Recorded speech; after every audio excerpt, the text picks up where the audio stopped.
Good morning. Happy New Year. 2020. 2020. It's the beginning of a new decade. So today we're going to make some big commitments about 2020. The decade, this whole 10 years coming, and for this year itself, 2020. We're going to make some big commitments, right? Thank you for being here.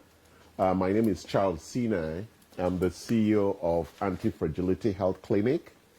I just got back from Asia. We have a clinic in Vietnam. We're going to plan one. We have one in Ho Chi Minh City already, and we're planning another one in Hanoi. This trip, I made some big partnerships. We have a medical tour site now in Jeju Island for all your cosmetics and other kinds of surgery. Jeju is like a holiday destination for medical tourism. Lots of Asians go to Jeju to get access to Korean aesthetics, right? Everybody loves Korean cosmetic technologies. We also created some partnership with a Jeju company for cosmetics.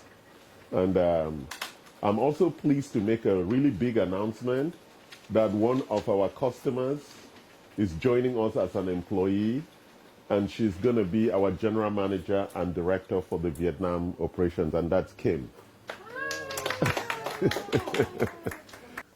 You can read all about it. It's really an amazing investment. It's not covered by insurance yet because it's still a very innovative solution.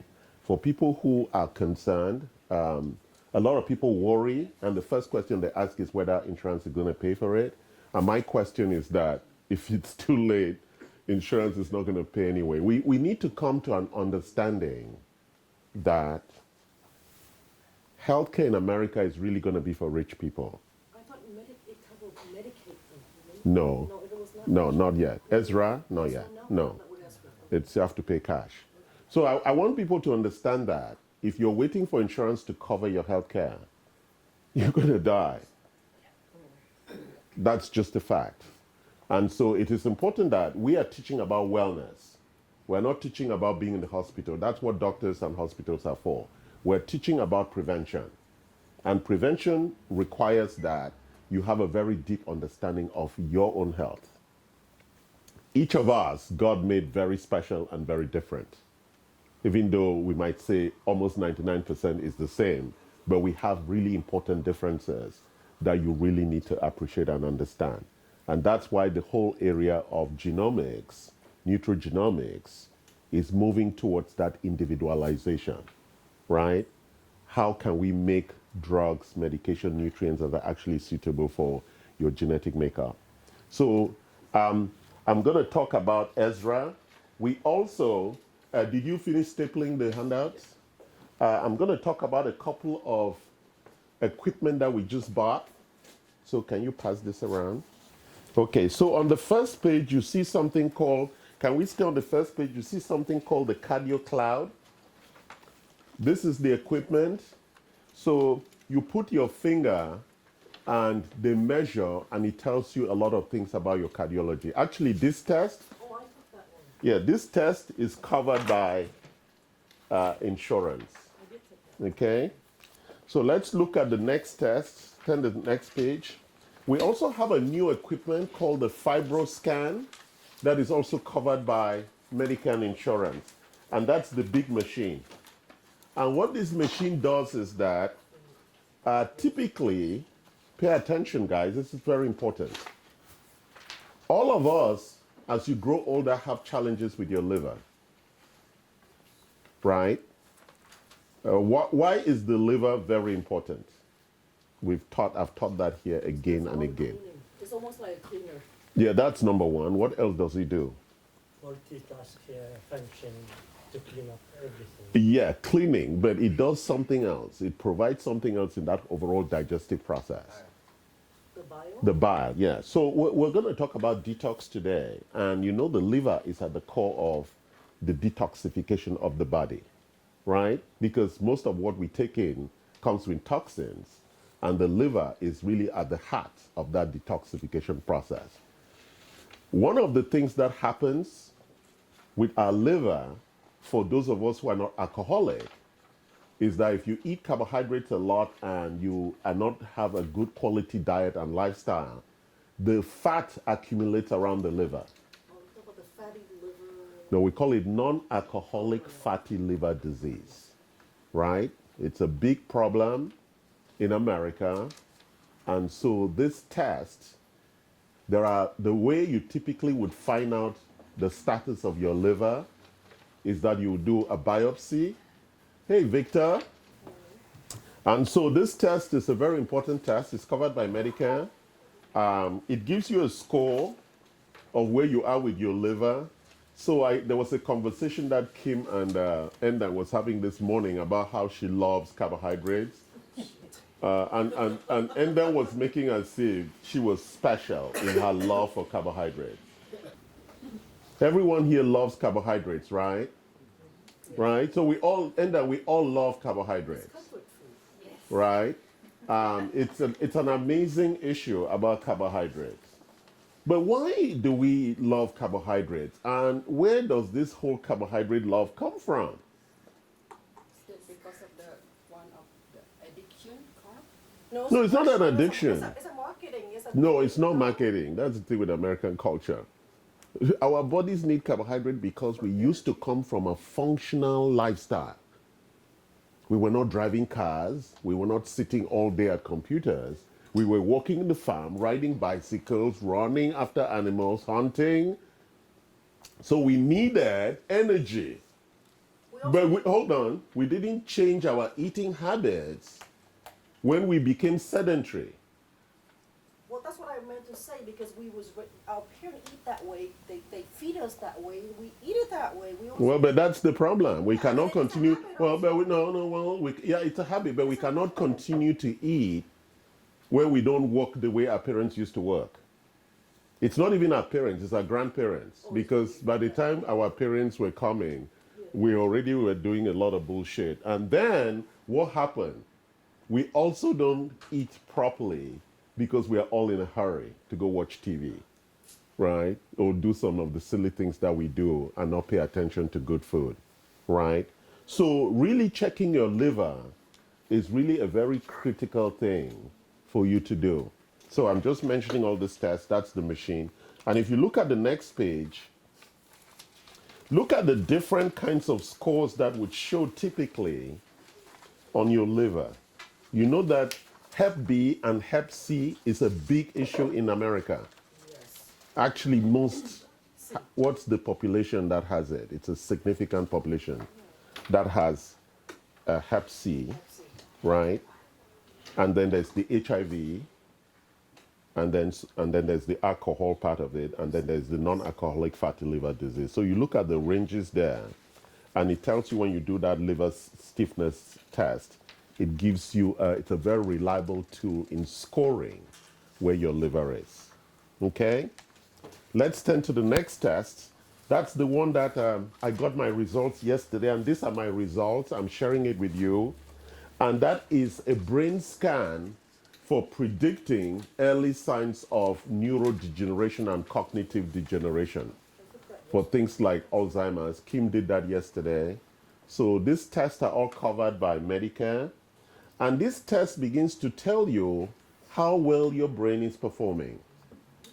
I'm not going to go into all the details about it, but I just wanted to introduce this test so that you are aware that as a clinic, we continue to push the agenda on diagnostics. Any questions on this? Okay. And so let me talk about one of the big concepts, why I love diagnostics. Why do I love diagnostics? I love diagnostics because if you do not know, then you can fix it. So the key issue around competence, the first step in competence is knowing or knowledge. That's the first step. And then the second step is taking action, which we called doing something about it.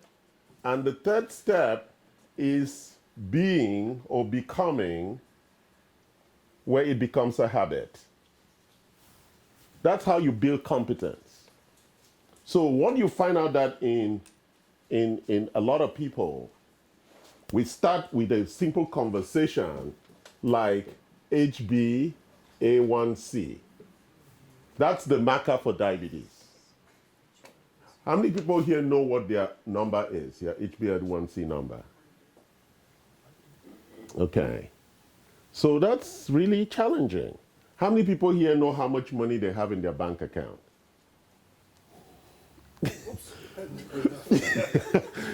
How many people know how much they've spent on their credit card this month so far?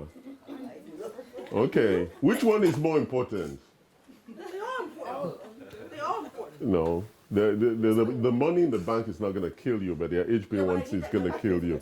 No, you don't. You see, that's the point. The issue in America is always the money rather than how we keep ourselves healthy, right?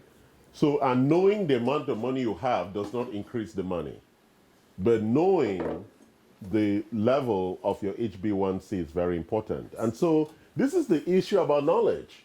If you don't do diagnostics, you don't know. So, but let's go deeper into this issue of diagnostics. So a lot of people, the population metrics is going to say that at 6.0, you are diabetic. That's a population metric, right? So most of us in this room are around 5.6, 5.8, 5.4. Okay? So everybody's going to say, this is green, that's green, that's green, and then you know it. So when we look at these numbers, when you go to a typical doctor today, they're going to tell you that you're fine. Yes. And that's incorrect. Because if you are around 40, 50, 60 years old and your number is already at 5.8, you're already pre-diabetic. And to reverse these numbers, right, we're going to talk about that in some context today. It's a significant effort because it takes about 20, 30 years for these numbers to get to about 6.0. And by that time, there's significant injury already. So the challenge we have culturally is that, I'm not trying to beat doctors here or the medical profession, is that because as a collective, as human beings, we have not paid attention to knowledge about our health, we are receiving information that is incorrect. And therefore, we are not taking the right action to be healthy. To reverse diabetes, you can reverse the HbA1c number, but what we call the underlying metabolic memory of diabetes takes more than 5 to 10 years to reverse because it takes about 20 years for those numbers to accumulate. So we do not actually appreciate how challenging it is to reverse our bad habits. So I have a patient. We've been working with that patient, with Vincent. She's my friend in Texas. She was diagnosed with Parkinson's. And she used us for about a year. She did all the diagnostics. And last month, she had a call and she said, I've been doing this for a year. I don't think I'm getting better. And I said to her, it takes you 20, 30 years to get Parkinson's. So you cannot do it for 1 year and you say, I'm not getting better. You see, and that's the lesson that I really want to reinforce today. All the bad behavior takes a long time to correct because the body has built what we call epigenetic architectures that are aligned to that bad habit. And therefore, to unlearn and to change that metabolic memory takes a long time and repair all the injuries, which unfortunately, as we are also growing older, becomes really challenging because we are running out of stem cells and all the things that actually repair and regenerate ourselves. Sounds like I'm giving you a lot of bad news today, but it is a warning. It is your life. It is your body, right? At the end of the day, that's the ultimate individual responsibility. It is not my responsibility. It is not the doctor's responsibility. It is your responsibility to take care of your health. Healthcare cost in America in 2018 was $3.7 trillion. It's gonna go up. $3.7 trillion. And yet, many people are not even insured. And many people are not getting good healthcare services. The solution is not in medications or hospitals or more dialysis centers or more. The solution at the personal level lies with lifestyle. That's it. Okay, and so we should stop fighting each other about who has the better solution, who has the better health insurance. That's a stupid conversation. The question is, how are you taking care of your lifestyle? So today we're going to start and talk about the chronic illness disease model. And I'm going to take you through that. Most of you have heard it before, but if I don't continue to reinforce the knowledge and the practice, and therefore the habit, we are all not going to be able to achieve what is required. And so every moment that I am awake these days, I'm checking the air quality, the water quality, how much did I sleep, how restful do I feel, what is my mood, what am I going to eat, what time am I going to eat, am I fasting today, what supplement am I taking, right? All about myself, rather than worrying whether the Lakers won the basketball game or who's playing what, which was the kind of things I used to worry about before. Now I'm worrying about being healthy, which is really the most important gift that I was given to take care of myself, right? And this clinic was open at a very selfish level, actually, to take care of myself and therefore my friends, okay? So let's now talk about the model for chronic illness. All right. So we're going to start on the causes of chronic illness. We have this handout that we normally give out. So let's walk through it. What are the 6 causes of chronic illness? It's a test. Sorry? Inflammation? No, you're going deep. There's something before inflammation. Inflammation really is an imbalance that arises from the causes. Infection? Infection, right? So we're looking at causes. But I'm going to spend time. Why is infections one of the causes of chronic illness? By the way, what's the difference between chronic illness and acute illness? Chronic illness is take a long time, but acute is It's a one time. Typically, acute things come like an infection. You take medication, that's what medication is for, or you have an accident and we repair it, right? It's acute and it's repaired. Chronic, long time. and also it comes from lifestyle, okay? So it's important that we understand. And there is really no cure for chronic illness. There will not be any cure for chronic illness because it comes from lifestyle. There is no drug that can fix lifestyle. But chronic illness doesn't come from genetic. Now, hold on, we're going to get there. We're going to get there. There is no cure for chronic illness. So we're looking at the causes. So the first one is infection. Why is infection a cause for chronic illness? How do we typically cure infections? Antibiotic. Okay. But why is that not complete? Why doesn't it cure it 100%? Because the residue is there. Well, because some of the bacteria or the viruses go hide, right? So no drug clears the infections 100%. That's why having the flu is not a good thing. Because, as you know, for vulnerable population, it shows up at flu, weakens the immune system, then the bacterial things attack and end up dying from things like pneumonia and other things like that, right? So that's why flu weakens the overall environment. And that's why having the flu regularly is not a good idea. So I gave you guys vitamin C this morning. I'll give for the other people that I didn't, right? The chewable. So you need to be building your immune system in this season to make sure that you don't get the flu. You don't touch sick people. You don't touch door handles.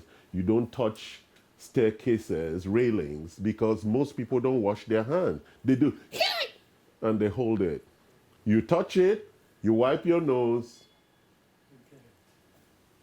right? My mother taught me a long time ago, you can climb the stairs without holding the railings. Are you sick? Climb. Those railings, thousands of people with their dirty hands and germs, right, on that railing. Or door handles, right? And we have to touch all these things. And as you know, most people don't wash their hands. I'm not going to be abusive. I only know about men. Most men don't wash their hands when they get out of the bathroom. How do I know? Most times when I'm flying and we get off the plane and go to the bathroom, I notice that most people just use the bathroom and walk out. They don't wash their hands. And these people and me are going to be touching the same doors and things. You see that? We live in a deep society that's pervasive with infection. All right? It doesn't matter where it looks clean. There's a lot of infection. So it's very important, guys, we pay attention. The second one is toxins. So let's think about toxins. Because, you know, people don't really think about toxins. Most people don't pay attention to the water they drink. Most people don't pay attention to the air they breathe. Most people don't pay attention to the quality of food they're eating. All these things have toxins. And so it's very important that, and what is the challenge with toxins? We're going to look at. Some of these things go accumulate, like the heavy metals. They accumulate inside organs, and they change the vibrational frequency of those organs and cause mutation and make them amenable to illness. That's it. That's why we do detox. It's a very important issue, right? That you really understand this and take responsibility. Unfortunately, I run these classes. No hospital runs classes to educate you. Why? They need more patients coming in there. So nobody's educating Americans on being healthy. All we are doing is building more hospitals, opening more clinics, and hoping that Americans are going to march in there because they're all sick. And that's what's happening, right? It's very important we understand this thing. What's the next one? So let's talk about the big one that most of us, we just came through, stress. Why do we have a more stressful society? So, why do you think we have a more stressful society? Our grandparents were not that stressed. Because of ambition. We want more, desire. Lifestyle. Yeah, lifestyle. But you go to the heart of the issue, so. Living up to other people's expectations. Yes. Not expectation. Well, other people's expectation is not your expectation. We have too much desire for things that we don't even do anything. Most of us have garages and wardrobes full of shit we don't need. Right? We always can have more. Well, that's what we thought. That's the promise of America. You can have everything you want and more, right? And now we're stressed. But you would think that, I remember going to elementary school in the village in Bamising, and I had shoes only for Sunday. I wore shoes only when I went to church on Sunday. During the week, everybody was barefoot. That's how we went to school, right? And on Sunday, we'll all wash up and then wear our shoes. And I just had one pair of shoes. Now I have like 20 pairs of shoes, and I'm still looking at new shoes, right? Isn't that amazing how we stress ourselves with little silly things? But that's the challenge that, and I'm not going to talk too much about stress today, but stress is a very big challenge in our culture. My children stress me. My employees stress me. My health stresses me, right? I'm stressed by almost everything. You understand? Perception. And my perception of stress, right? And whether I'm going to be okay. And even when the plane is taking off, I'm thinking, is the pilot drunk or is the pilot really?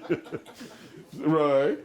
You see the point? And then the pilot was like, today we have 3 pilots on board. I am the commander or captain, and half of the flight will be by Captain this, and half of the other flight will be by Captain this. And I'm thinking, I didn't check their qualifications. Are they good pilots? Right? Is everything gonna? But you just sit there in the chair and you're thinking about this thing and stressing, right? Then I realize I'm stressing. Then I drink some water. It's like, Charles, calm down. If you're gonna die today, you will die today. That's it. Okay, let's talk about another one, which is, say, number 4, genetic risk. So most times when you go to the doctor, they'll talk about your family history. But the interesting thing I was telling somebody in Vietnam is that your family history may not be correct because you don't know whether your father is your father, because you might have been adopted. That is not true. That's not nice. No. What do you mean it's not nice? How do we know? Especially in the village, there's no evidence that your father is actually your father. That's an assumption. That's a big assumption. Well, but we're not talking about genetic risk. It's part of the picture. It's part of the picture. So looking at your father as a reference for your illnesses, in America, let's look at your father, right? What if he's not your father? That's why you have a DNA. Well, that's the point I'm coming to. That's why doing a DNA Yes. test is actually much indicative of, a lot of people did the DNA like my friend did in LA and found out that his father was not his father at 46 years old. And then so he asked his mother said, I cannot remember. And then he said, Charles, what do you think? So we met for dinner. I said, don't tell your dad. It's not important. He knows you are his son. Why would you need to tell him this stuff, right? It was an error committed before you were born. It's not your business. Just enjoy it. Maybe the father knows. Maybe, exactly. He has always been suspicious, right? But you see, it's very interesting how we make assumptions in life and cause complications. But when it comes to chronic illness, the genetic risk is a big one because we inherit a lot of these underlying issues from our parents. And so it's important that we appreciate and understand them. The 5th one that I'm going to talk about is nutrient deficiency. It's typical that there are even people in this room who will say, I eat well. Most Americans will say they eat well. Nobody eats the required daily allowance. I'll show you from the FDA. Nobody can eat all those minerals and proteins, and it's not possible. And therefore, all of us at the core have nutrient deficiency. The body is unforgiving. If you don't have it, the body is going to have to do something to compensate. And that's what's going to lead us to the next topic, which are those imbalances. Because all of these things lead to these imbalances that are really what leads to chronic illness. Okay, and we're going to talk about some of that. So the 2 other ones that I'm going to just leave with you. Number 6 is allergens. And number 7 is age. So the aging process itself, it's a process of, I was reading some of this literature, and I'm going to show you some of these books here. When women wait until they are 35, 40 before they have babies? Yeah, thanks, Kim. And they've been on birth control for more than 20 years. Their menstrual and hormonal architecture has been challenged. And then when those babies come out and there's a problem, well, it was vaccination, it was right. There's a reason why God wanted us to have babies. Or if you go to the old culture, you have babies in your teens or in your early 20s. We all have strong children. Children who are born to people in their 30s, 40s, and 50s have serious challenges, health challenges. Correct, because women are, especially if you've controlled your hormonal architecture with birth control pills, and then you want to have a baby, it's affected your overall structure already. Yeah, right? I love how modern life, there is this modernization but there is not an education about the impact of it, right? That you can just be on birth control for a long time and then, oh, I want to get pregnant. And what they typically advise is if you're on birth control and you want to get pregnant, you need to get off birth control for about 6 months and clean your system before you get pregnant. Because it's very important that you don't. And unfortunately, because women have their eggs from when they are born, everything that you do in your lifestyle is going to affect that biology. And so it's very important that we think about things like this and work on them. So let's look at the imbalances. So these things affect all of us differently. Each of us is very different. We have different age, different genetic risk, different stress levels, impact of toxins in our lifestyle. So all of us are very different. And so the way the imbalances show up is also indifferent. So let's look at the 7 clinical imbalances, right? Number 1 that we're talking about today is the gastrointestinal imbalances. So let's talk about the GI imbalances. From the nose, mouth, all the way to the ass and where we pee and poo, right? That architecture is the architecture for feeding the body, for providing nutrients and liquid into the body. And that is the most important architecture. And one thing I've noticed is that most people either have constipation or diarrhea daily. And it's interesting when I fly on the plane, when I go into the bathroom, I know this is nasty. You can tell from how people use the bathroom that most people have diarrhea. And diarrhea is not an issue of class. Whether you're rich or poor, people have diarrhea. And diarrhea or constipation are indications that there's something wrong with your GI. Those are early signs. That's why in a bathroom we have the Bristol stool chart. Every time you poo, if your poo is not a number 3 or number 4, there's something wrong. And so those are indicators, and you need to be pooing at least once a day, but best twice a day, right? Those are big indicators, simple signals that God gave us, right? Also your pee and the pee color and all of that, right? So let's look at cardiometabolic, which is the next one, imbalances, right? So what's the big imbalance here that shows up for cardiometabolic that plagues most of us? Your HB. It's blood pressure, Oh, the blood pressure? right? It's either up or low. Again, when we say 120/80 or 90, that is the population standard, right?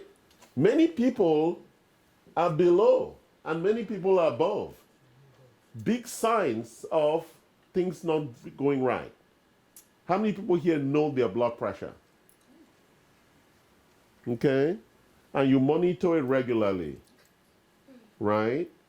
But you know your blood pressure changes every moment, right? So heart rate variability is an important measure. So these first 2 imbalances are the biggest imbalances that we face. The next one is musculoskeletal imbalances. What's the big sign of a musculoskeletal imbalance that plagues Americans? Pain. Big one from inflammation. Why are most Americans in pain? Diet. Yes, that's number 1.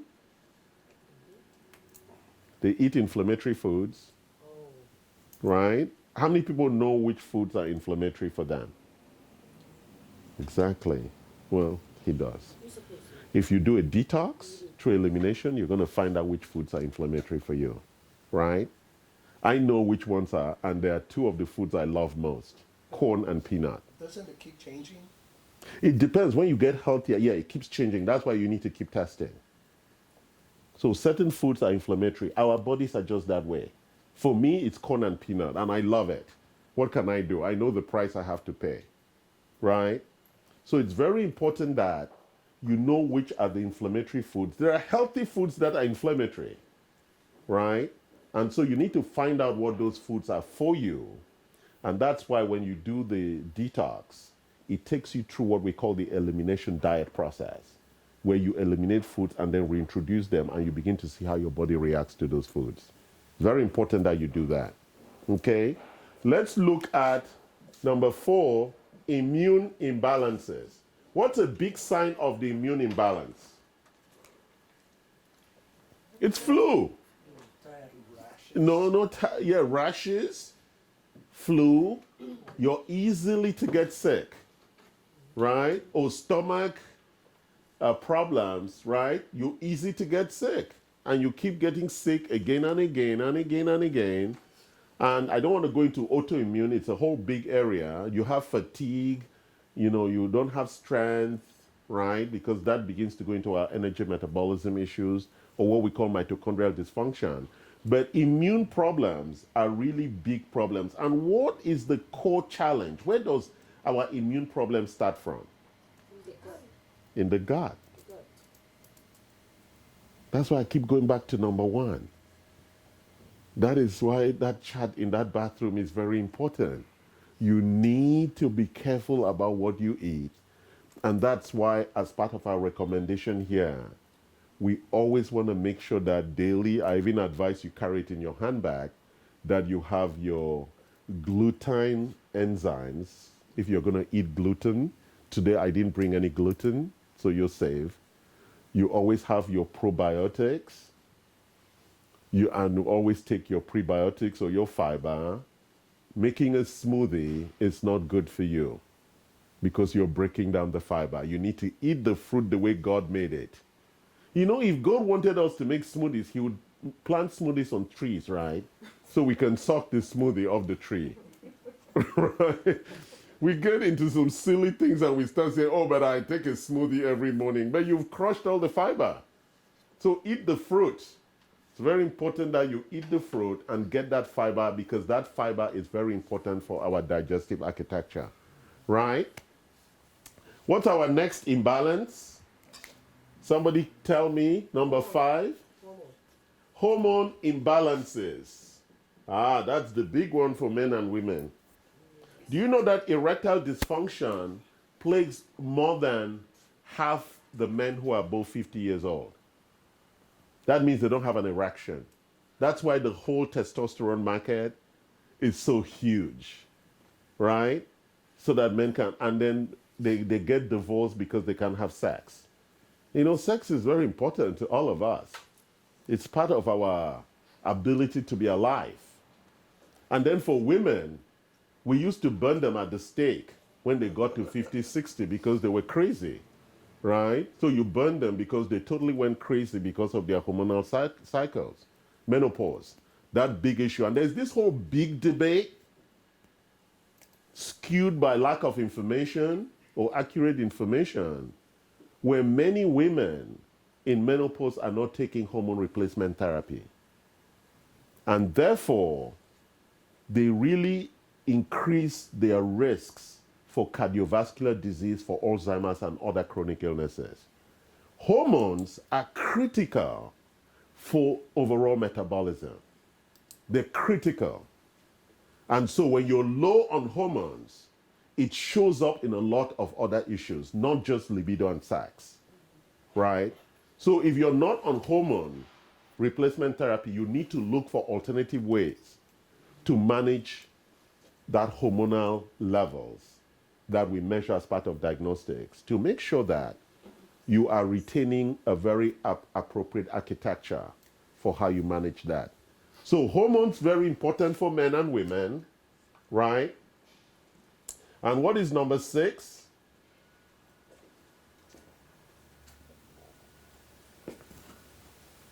I'm going to talk about energy metabolism, and then I'm missing one. Energy metabolism. So energy is becoming, I've been exploring this area a lot, because a lot of the recent Nobel Prize winnings in the last couple of years have been around this issue. Actually, the one in 2019 was on oxygen sensing, how our bodies sense oxygen. And so, one of the things that we measure on the Menla scan is your oxygen levels, right? How your body is using oxygen. It's a very important measure. And we know from that Nobel Prize winning that when the cells are at levels of below 70% in terms of the levels of how they're using oxygen or the availability of oxygen at the cellular level, the cells die. And that's a very critical issue, right? And we know that at the cellular level, oxygen is critical for the ATP process, the process of making energy. What is one of the biggest problems with Western culture? Is fatigue. So you ask yourself, where is fatigue coming from? My grandfather, even at 100 years old, was waking up at 5 a.m. and would walk in the farm till about noontime. He comes, rests, goes back around 3, returns at 5. How many Americans can do that at 60 or 70 years old? Oh, they're retired. And even in retirement, they're still tired. Go to the Philippines. Go to Vietnam, in the villages. In the market in Vietnam, in Ho Chi Minh, 80, 90-year-old women are selling. What are 80-year-old, right? What are 80-year-old women doing here? They can barely walk. It's challenging. There's something about our culture and about energy that many people are not paying attention to. You cannot be, if you're tired all the time, something is wrong. If you don't have energy, you don't have vitality, something is wrong, right? And so you need to start looking at it. It's the beginning of real challenges when you're always tired, you're always fatigued, you don't have that energy to go and make things happen, right? That lack of vitality. The one that I'm missing, let me just quickly check that. Yes, stress, thank you. So the stress imbalances, and this really has to do with our stress response system. Because as you know, when we wake up in the morning, that's the cortisol architecture, right? Cortisol is the stress hormone that really runs how our body responds and manages metabolism and gets everything, right? Before we wake up, everything is low and then it rises. For some people, it rises and stays there. And for some people, it doesn't just rise. Right?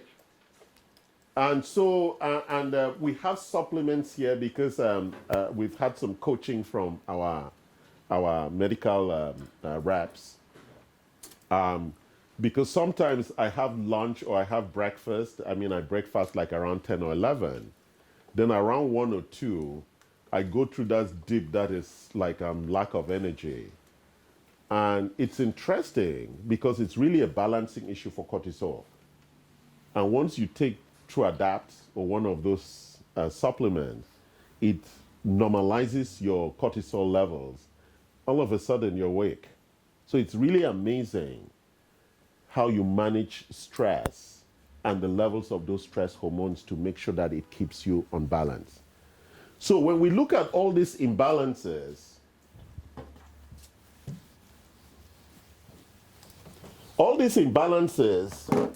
as they accumulate over time, for us are very different. So let's pay attention. So these are the causes that leads to these imbalances. So every time when you go to the hospital and they do your diagnostics, we are looking for indications of those imbalances.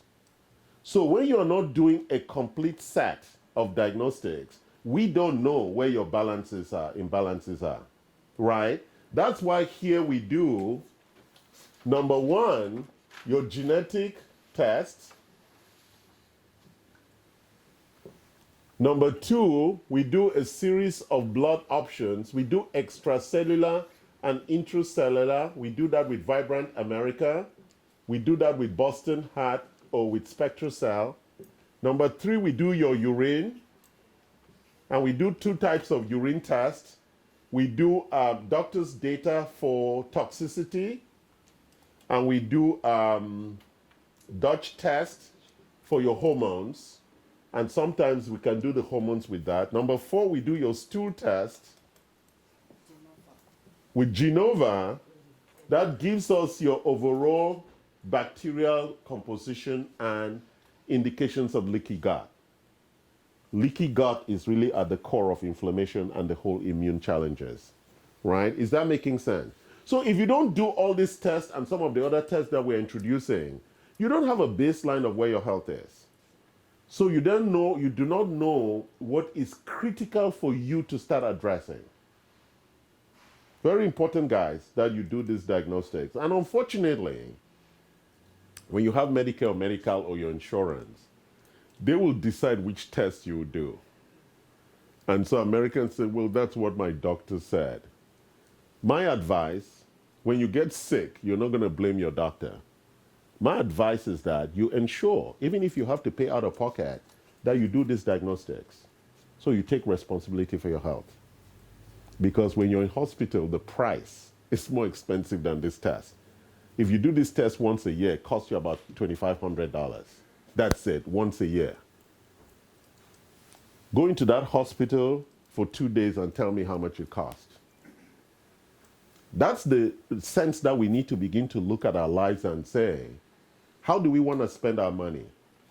Spend our money in panic, or spend it sensibly and saying, once a year or every 18 months, I need to run all my tests so that I know exactly where I am. Right, guys? Any questions on this? This is not a political argument. This is not an argument of whether you have insurance or you don't have insurance, and whether your doctor is good or not good, or whether the hospital, or whether the medication. You know, I love how in America, we move the conversation into silly nonsense that has nothing to do with our health. We're looking for excuses why we're not taking care of our health. It has nothing to do with those things. There are people who need to be on medication. There are people who need to see their doctors. There are people who need to go to hospital. There's a place for all those things. But at the core of it is you being responsible for your health. And that's what this clinic is about. Ensuring that each of us takes full and complete responsibility for our health. And you do that by getting the knowledge. Number 1, you have to get knowledge about what I call your diagnostics. And what are diagnostics? They're measurements of your clinical imbalances, right? And you need to know each one of them, because your blood pressure could be fine, your HbA1c could be fine, but you have leaky gut. Leaky gut is the beginning of serious issues of chronic illness, because it compromises your immune system, it causes serious inflammation, and the bacteria that's entering your blood starts going to your brain and starts causing neuroinflammation, which is what leads to all those things like MS and all the other shit. Doctors are not going to tell you that. You have to do the test to find out, and you have to take care of it. Oh, okay, you can show up while you have MS. That's all doctors are really good at. They're going to say, oh, you have MS. Now is the challenge. How do we reverse that? Now the big journey begins, and you start spending the real money. The alternative is that you start doing this monitoring every year or every 2 years and say, where am I? What do I need to fix? Right? If I'm having running stomach all the time, that is a bad sign. I need to fix the gut. It's very important, and it takes a long time to fix the gut. 6 months to a year to repair your gut properly. Right? The gut is a very interesting thing. It's a 1 cell thick lining from the mouth all the way to the anus. It's 1 cell thick. So anything that punctures it then means that all the toxic stuff we take is leaking into the bloodstream. That's the issue. The very challenging issue. I didn't design it. That's how God designed it, so that it can absorb and excrete things out of our body. But it makes it also very, very vulnerable to stupid things that we eat, like gluten, right? Because gluten is really alien to most of us, and it causes issues around the gut and opens it up. Like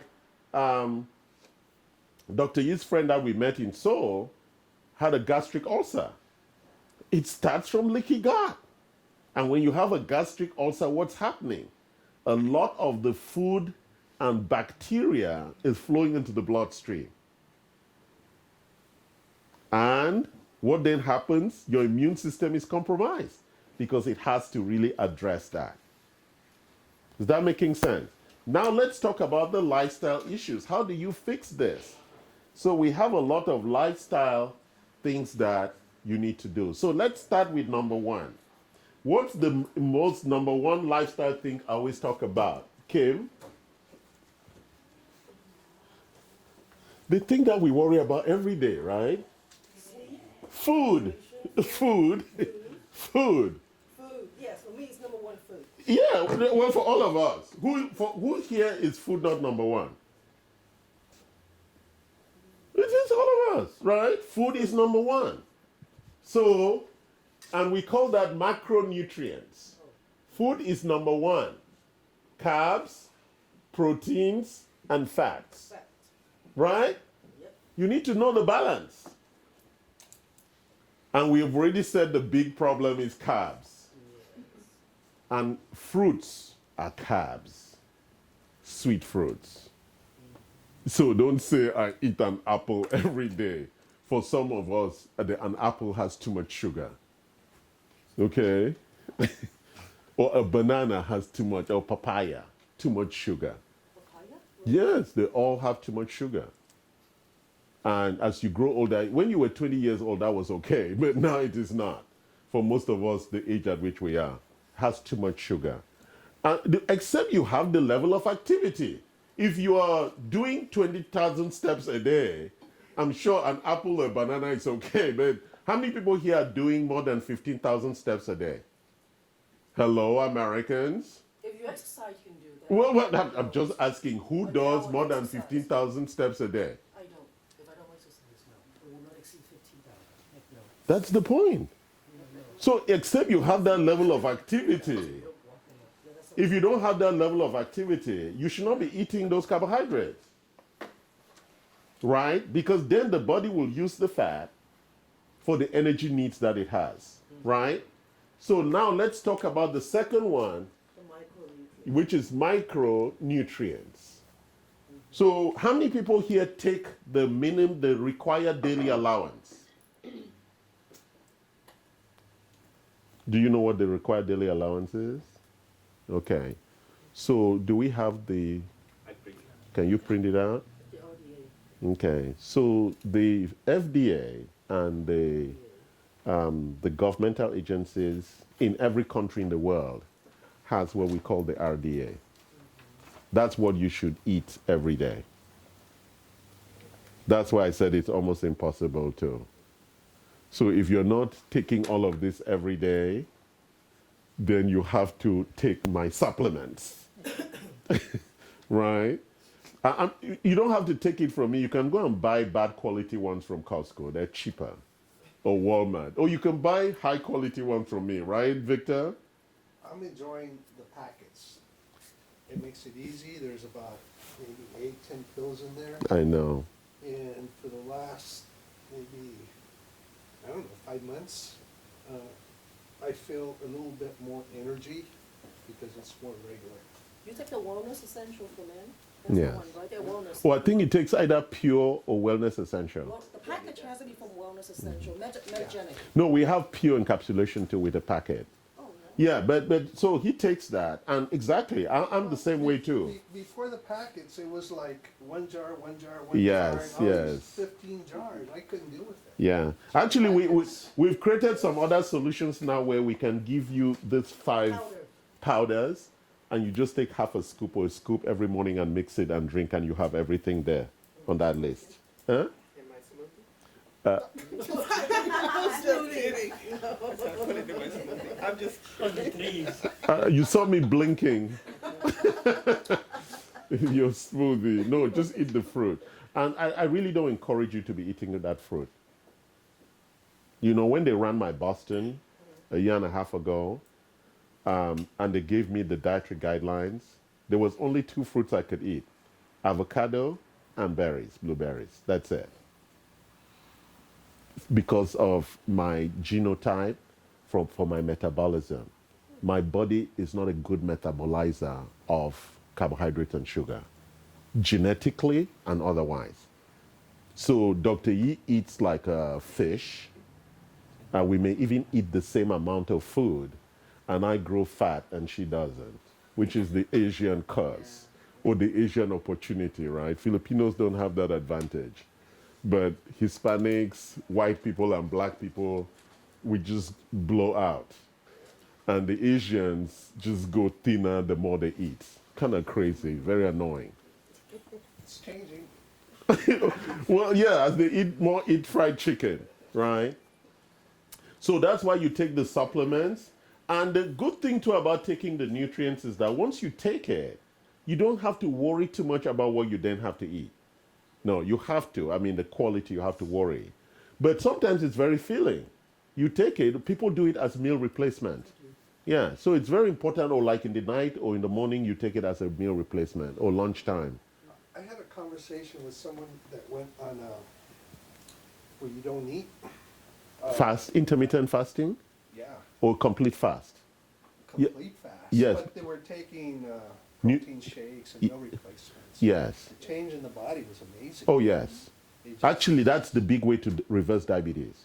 That's almost like fasting. Yeah, you have go to on do a it fast. consistently. Some people, they recommend about 2 days of fasting every week, and you could seriously reverse it because the body loves fasting. It really allows the body to really reconfigure itself. Fasting is a very, very good thing for the body. Fasting with meal replacements. You have to do it. Yeah, well, yeah, or even just with water, or even just with water. I don't Yes. recommend not just water. Yeah, but with meal replacement, it's perfect because you have all the nutrients. But they even recommend that for like a day or two, once in a month or twice, you just do a water replacement.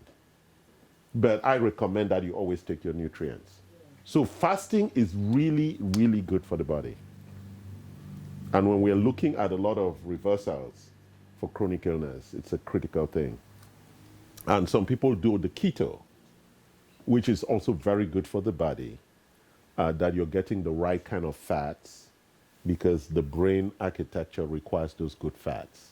I do that. Yes, and so good fats are very. How are you feeling? Tell us, so.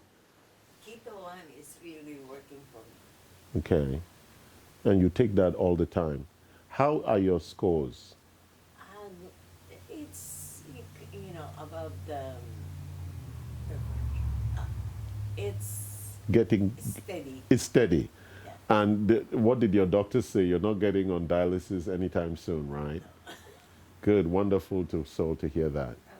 Right? It's amazing news. And so, guys, this is something you can talk to Sol about that later on, but this is a very important issue, right? Once you get on dialysis, it's like you're on a death timeline, right? We all don't talk about it, but that is what it is, right? And there's a lot of opportunity for infection and everything. You know, our medical architecture, we build all these stupid things.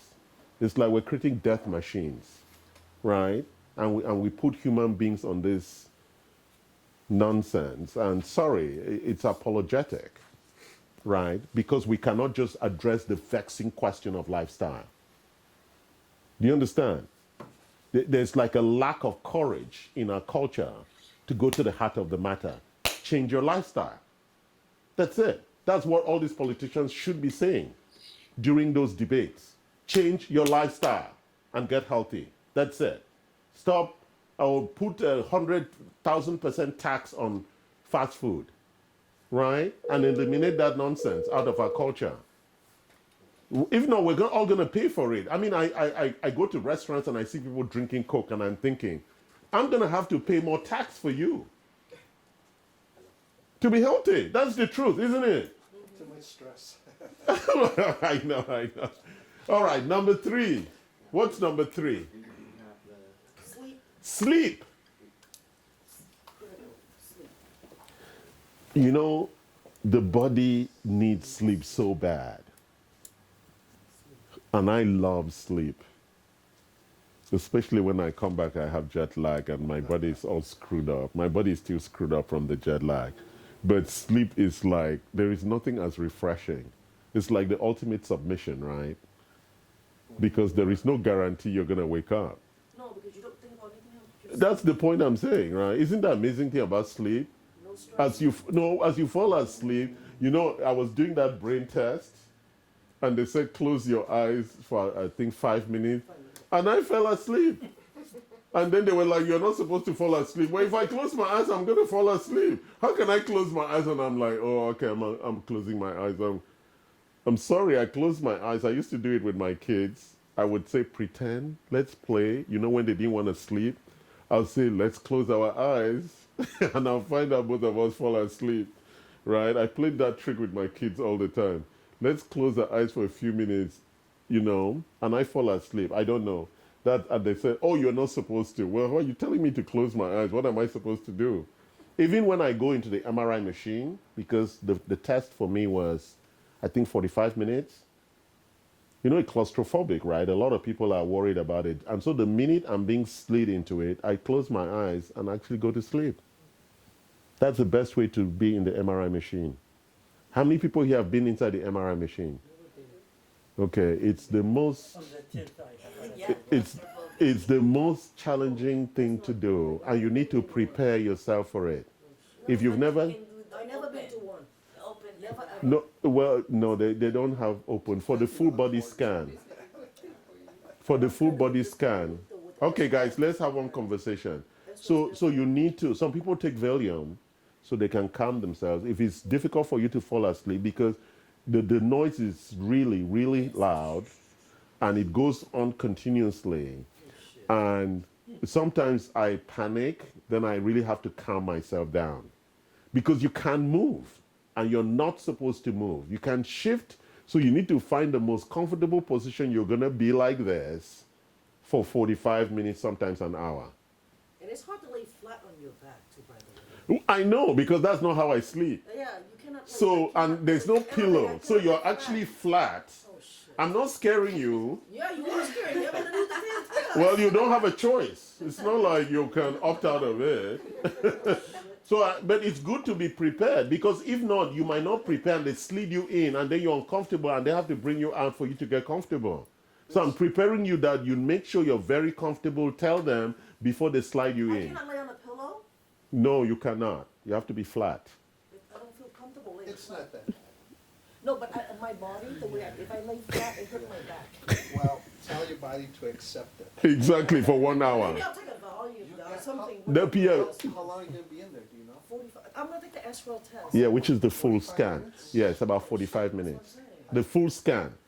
You can have a panic So I'm just saying, you don't underplay it. Some people are claustrophobic inside the MRI machine, and you need to just be aware. And you're my customers. I want you to be aware before you go that you really prepare yourself. And if you tend to panic, take something to really relax you so that you go there and not panic. Because during the question that they asked you, are you claustrophobic? I Yeah, said, they they asked you. I said, I Mm. don't know. I never been in one.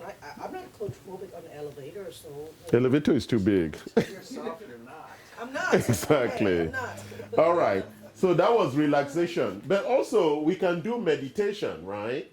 How many people here meditate? I don't meditate. I do. I love. All right. So tell us, how do you meditate? Usually, before I go to bed, I mean in the bed before I fall asleep. So I just close my eyes and don't try not thinking a lot of things. And also when I wake up in the morning before I get Stand up. Yeah. So I do that. It's help. And so, also the guidance around meditation is also time for prayer. It's from the. It's if you pray, Prayer. praying and meditation are actually in alignment, right? It is a way of reconnecting your spirit with the universe. And it is something that you should do before you go to bed and when you wake up in the morning. Don't just jump out of bed. Just reconnect with the universe. Just get yourself in sync. Go ahead, Well, Victor. I wanted to share, when I want to stay on topic, I write down what I want to meditate on a piece of paper, because your mind goes all over. And then I just focus back on the paper and bring it up when I'm mentally ready. Yeah. I do the same thing. When I wake up in the morning, like the agenda for this workshop, I run this workshop in my mind. when I wake up in the morning on Saturday morning. I already structure everything I'm going to say. I run it through my mind. And I think about why and what and when and what the things are. For me, it's about preparation. And I learned it in tennis and boxing. You need to almost run the fight through your head. It's like a choreograph. You have to choreograph. You're manifesting your reality. That is it. So you choreograph everything that you're going to do. And so when you go, your body is just executing, right? And so it's a very important thing about it. You have to learn how to relax and meditate. It's a very, very important aspect of our lives so that we can really reconnect with our spirit, right?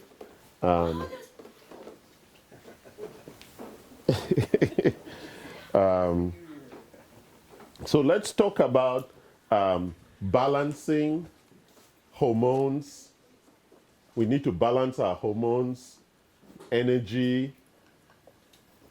So overall, when we think about our hormones and the balancing of our hormones and detox, we need to be in sync with our body, and that's why it's tied to relaxation also. So when I lie in bed or I wake up in the morning, I actually can test all parts of my body, how everything is feeling, right? You know how to do that? Where you start with your feet, so start thinking and begin to test everything all the way up. It's very important you do that. You feel yourself, right? It's your body. You can run the engine, test it, and you can actually get a sense of, oh, there's like a little ache there. What's that? Right? There's a little ache there. Oh, what's going on there, right? And so it's a good way to test your body, test the engine. It just woke up. Is the engine fully awake? Or why is this particular pain still there? I've felt it now for a day or two. Why is it not going away, right? So your body is warning you. So during that time, it's good to just have a feel for what's going on in your body and a sense of well-being also, right? And that's when you make the choice of what kind of day you're going to have. So when I wake up in the morning, that's when I choose that today is going to be a good day. Like you said, I'm manifesting my reality. Today is going to be a good day. So you cannot make it a bad day for me because I have chosen to make it a good day. Is that right? And that issue of self-talk is an important aspect of vitality. Go ahead, Victor. You're going to say something. That's okay. I agree. Okay. I could say a lot, but I agree. Is that clear, guys? You need to talk to yourself. I'm sure you all do, right? You talk to yourself, right? It's like, come on, let's go. You can get this shit done, right? Or step it up, right? I'll always do that. It's like, come on, you can make this happen, right? Have courage, right? Sometimes you're afraid because you have to do certain things, and you know it's only courage that's required. Yeah, you got to visualize and imagine the kind of person and body that you want to be. Correct. It just doesn't happen. You got to give yourself direction. Correct. And And then the body would follow. Because you give yourself direction. Correct. Yeah. You hear that, Kathy? Yes, you need to envisage, visualize, what kind of body do I want at the end of 2020? Where do I need to be? It's not about losing 10 pounds.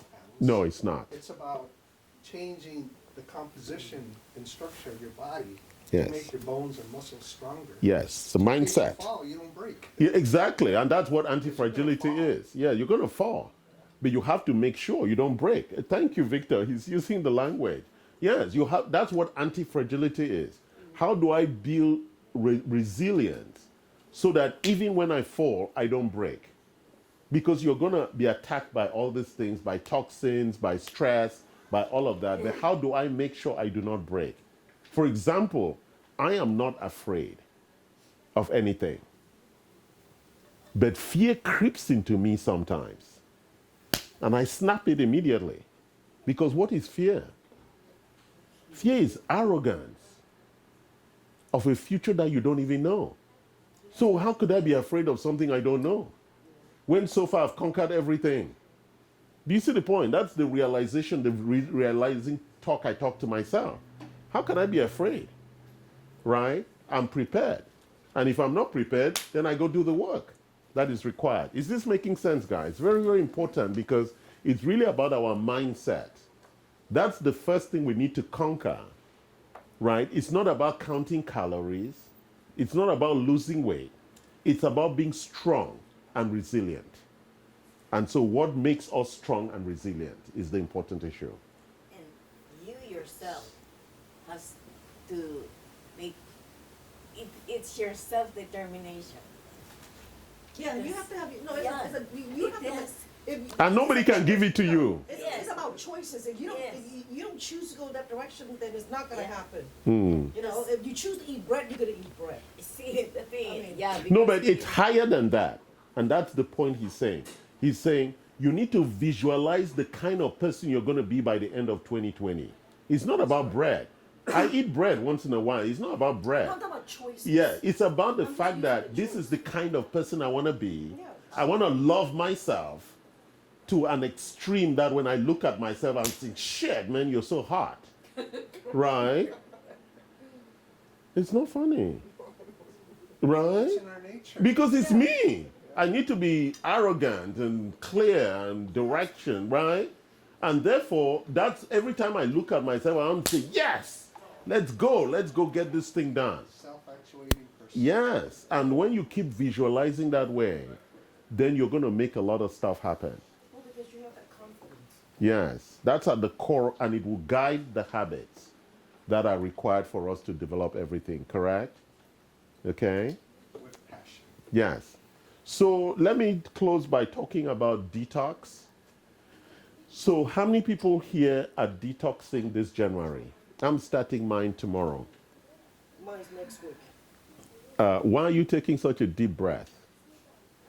I don't know. It's except I feel like gelation, yeah, but detox through counting calorie or No, it's not Don't get stuck with the menu. or the menu, what should eat and what not to eat.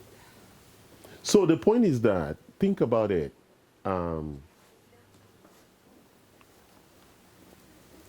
Our appetite has to be managed. And that's why fasting is an important issue. If you really cannot detox, then you should fast.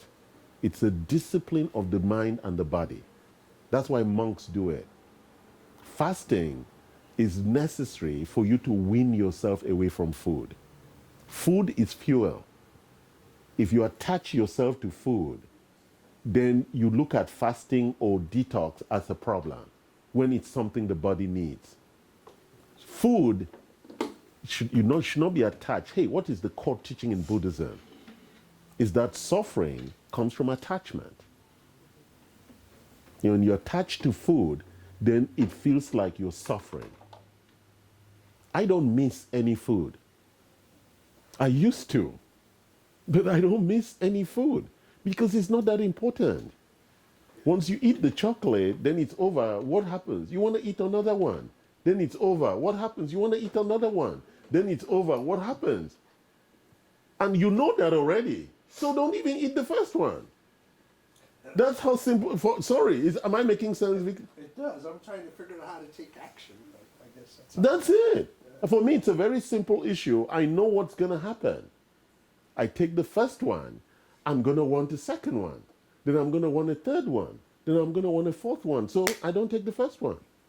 I don't think of it that way. For me, if I'm gonna do fasting, that means if I'm gonna do The detox. That means I have to follow certain guidance. But I'm not gonna kill myself on measurement of how many ounces of fish I'm gonna eat or exactly. I mean, as long as I can follow that to the, but I'm not gonna worry about the measurement.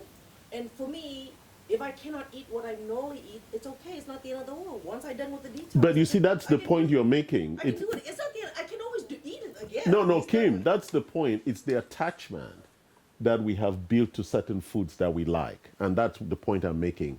The detachment from that and say it is not really that important. I can always eat it. Yeah, once you make that decision, then the food is not that important. Like Kim said, you can always eat it. I can always eat it. Yeah, No, but you I don't need cannot. it. Well, You I'm don't just saying, need. I can always eat it again after I do my detox. Okay. Go I have a ahead. question. There is a way I think it's almost done. detox detox. you okay? All right, you're watching. Go ahead. Orally or IV. No, no, we have a lot of different ways to detox. The thing about detox that we prefer the program is because it does what we call an elimination. You go through a process where you are conditioned on, because if you continue just eating what you eat, it's very difficult for us to clean the whole system. That's why fasting is very important. You are not eating at all, you're just taking nutrients. The system is cleaned, and what they call it reboots the system. Because if you continue to eat what you're eating, it's difficult to reboot the system. That's why when you take your car, sometimes they flush all the things and put new oil. Do you see the point? But if you keep just adding oil, Then you still have the dirty oil. the dirty oil is sitting in there. Yeah. Is that making sense? That's why you go for engine change, they drain all the oil out and put new oil It in. makes more sense than anything I've heard. For And that's me, what the anyway. oil change. Yeah, you have to flush out the old one before you. A lot of people keep just adding oil. Yeah. At the end, the engine is gonna. That's why the oil is gonna get blacker and get. Correct. Do you see that? And so the body is the same way. It needs to cleanse. Yes. And these other things help, but a full and complete detox, at least once a year, at least twice a year, is a very good thing. You can even do the 7 days. Okay. And so we have the 7-day. I do the 10 days. I'm going to do the. We even have the 28-day for people like Victor who are Yeah, arrogant. Victor can do that. Yeah. You can do that. Yeah, no, thank I you. tried the 12-day and I couldn't. I'm gonna do just the 10 days. I can't even go to the 12. Yeah. I'm gonna do the 10 days. And so this conversation actually starts by you asking yourself, can I fast for one day? How many people here can fast for one day? Fast for one day and take just, but as long as I can take those Take- nutrients, yeah, I can do that. No, actually, I can do. Do you understand? So But I have to do those this nutrients. conversation is an important conversation about our will and our self ability. That's what Yeah. it is. So you need to go build that. If you cannot fast for a day, then try half a day. Can I fast for 6 hours? Then can I fast for 12 hours? Then can I fast for 18 hours? It's really important because that's where this whole ability comes from. Fasting is at the core of the detox process. The ability to control our desire for food. Is that clear, guys? Yeah, it's the way to go. Yes, that is really at the heart of the issue. And once you detach yourself from food, you become master of food. It's not doesn't control you anymore. You can look at it and say no. It's like I look at muffins, all those stupid things, and I'm like, zero interest. Right? Zero interest. I look at anything coated with sugar, I'm like, I'm not even gonna touch it. Right? So, but I used to love that stuff. When I first arrived in America, I was like, shit, man, this is so sweet. Right? And then you get addicted to the nonsense. And then you keep thinking, okay, I'm gonna eat only one. No, you just stop it. It's like the day I stopped smoking. I was done. Just stopped. 23 years. Right? Yeah, just stopped. Because people were saying, oh, you need patches, you need this. I was like, I need to build the ability to say, I'm done. And then just get over it and walk away. And the first six months is challenging because every time I'll smell the smoke, I'll have desire. But now I can walk into a place and I can tell somebody smoked. Right? The smell of smoke is so obvious, right? Okay, guys.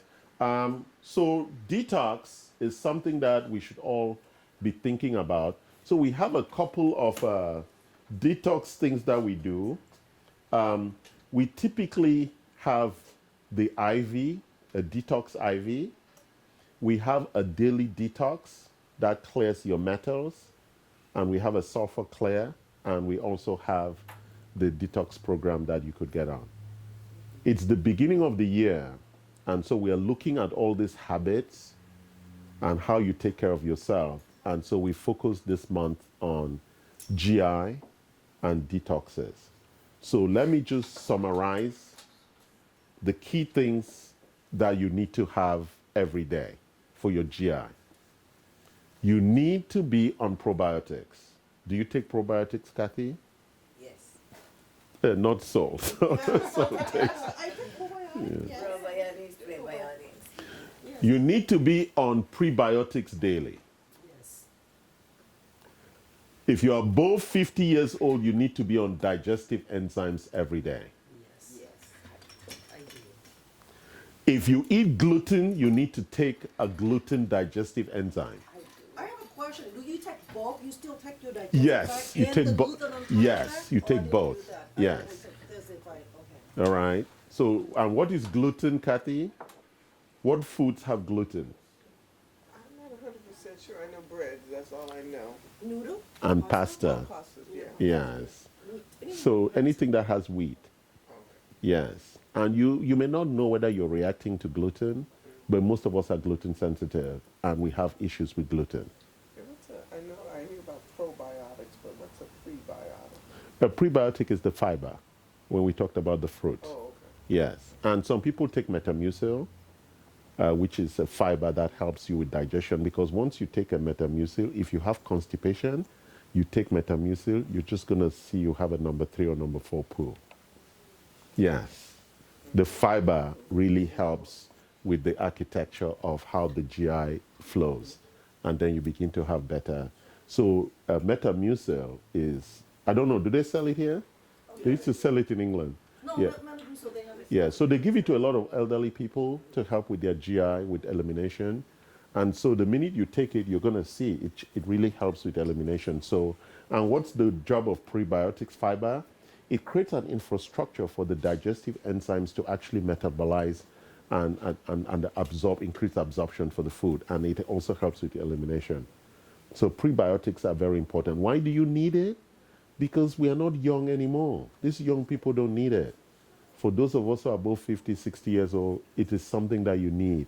And it just makes you feel good, right? You know, every time you do a number 2, Victor, you feel amazing, right? You feel like a champion. Less pressure. You feel like a champion, right? Imagine if you're constipated. It's not a good thing. It's not a good feeling.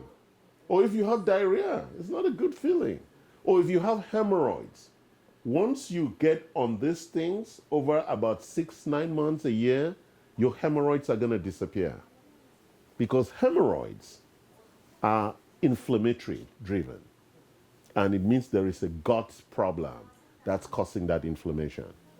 So once you get on our program, over time, the hemorrhoids are just going to disappear because you've balanced that GI architecture. Okay? Any questions? So, how was today? Good. You're in good shape for 2020?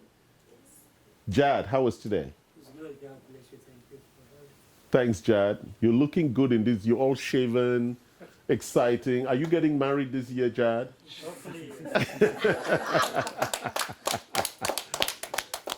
Kim, how are you doing? Oh, good. Thank you. Today was good. Today's good. And then, They're great and great information and remind me that I need, you know, it's- You need discipline. I know, You and need then discipline. No encouragement. curse. yes, we're all on the same journey. It's Yeah, hard we're for all all of us. It's not easy for anybody. Seriously, Enda, it's not an easy journey. All of us struggle with it. Don't think yours is hard. It's hard for everybody. We're all human beings. It's a tough journey, but there's no other choice. Dr. Noel, how was today? Excellent. Thank you, thank you. Victor? It was good. I added 2 more things to my New Year's resolution. Oh, wow. And came out of this class. It's being responsible for your health Yes. and to take action.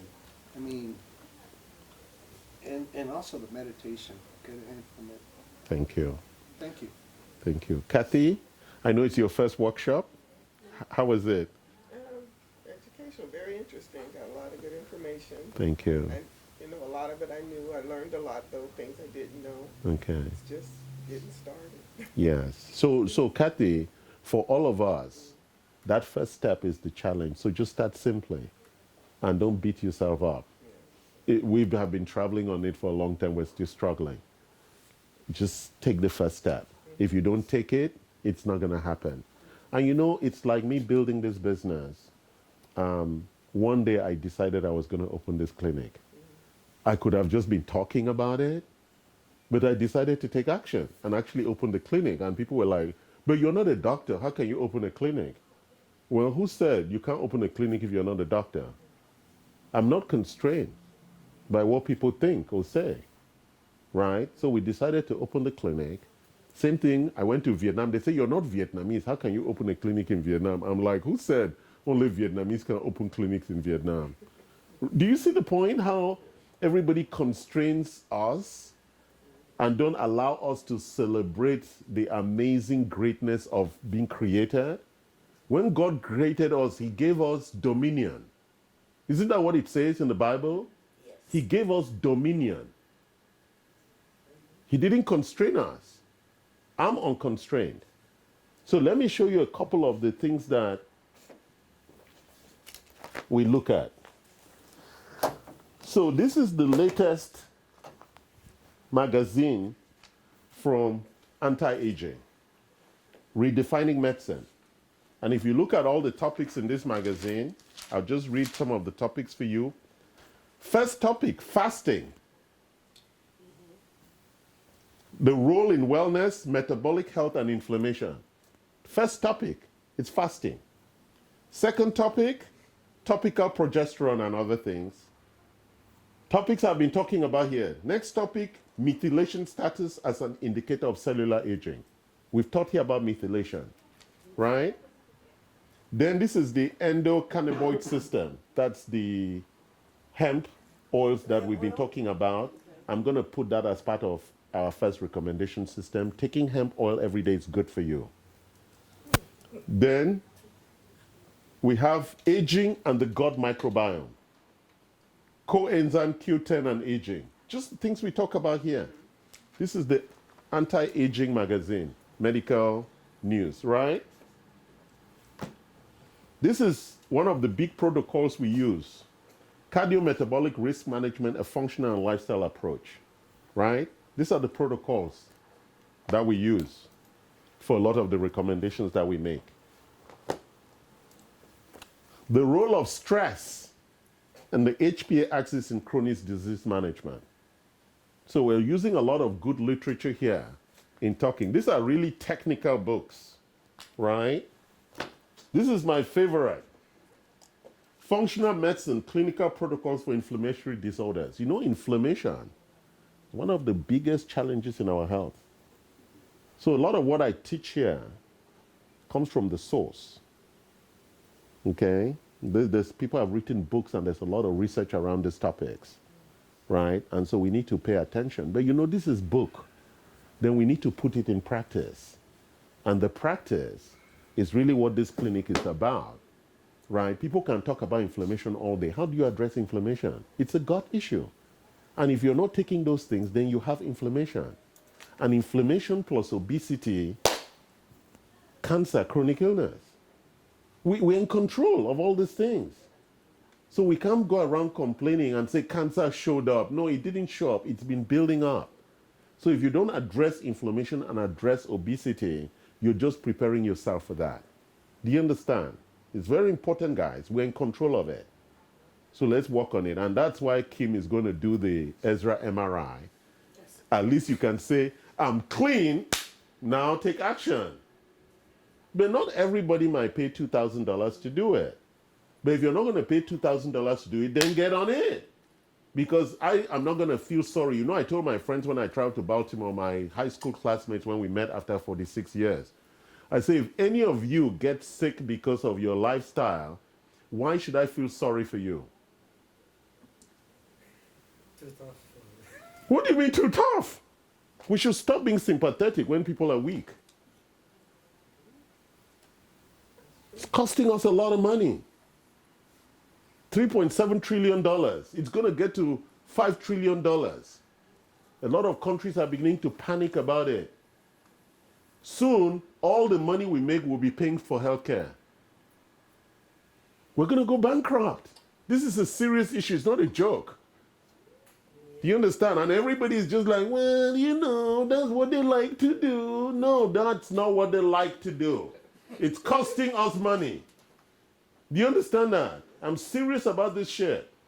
very important that we focus on it and we get it done. And stop wasting our tax money on nonsense. Right? On people who choose to drink Coke and eat fried chicken. Okay? Have a good year. Love you. Saudi Arabia close by. Saudi Arabia close by. You get money from